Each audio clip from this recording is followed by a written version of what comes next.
இது வந்து சோலார் வந்து லூமினாஸ் 1150 வாட்ஸ் இன்வெர்ட்ரு. இப்போ வந்து சோலாரில் தான் இது ஓடிட்டுருக்கு.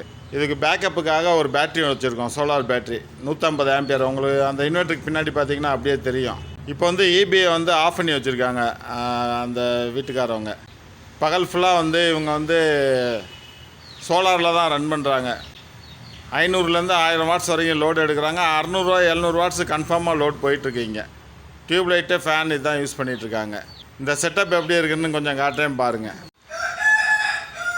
இது வந்து இந்த சோலாருக்கு உண்டான கண்ட்ரோல் சுவிட்சு. 3 பேனல் மேலே இருக்குது, அதனால் 3 ட்ரிப் சுவிட்சு.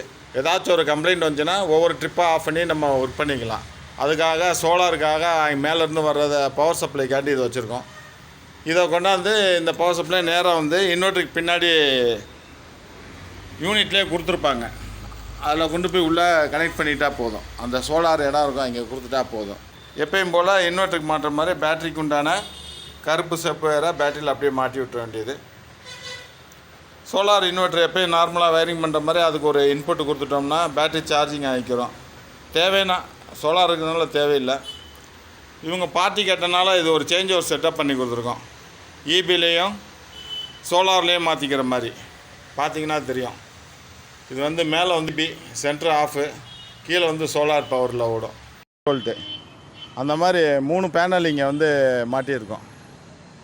மொத்தத்துக்கு பார்த்தீங்கன்னா இது டெய்லி வந்து 540 வாட்ஸு வந்து பேட்டரிக்கு ஜென்ரேட் பண்ணி பவரை கொடுக்கும்.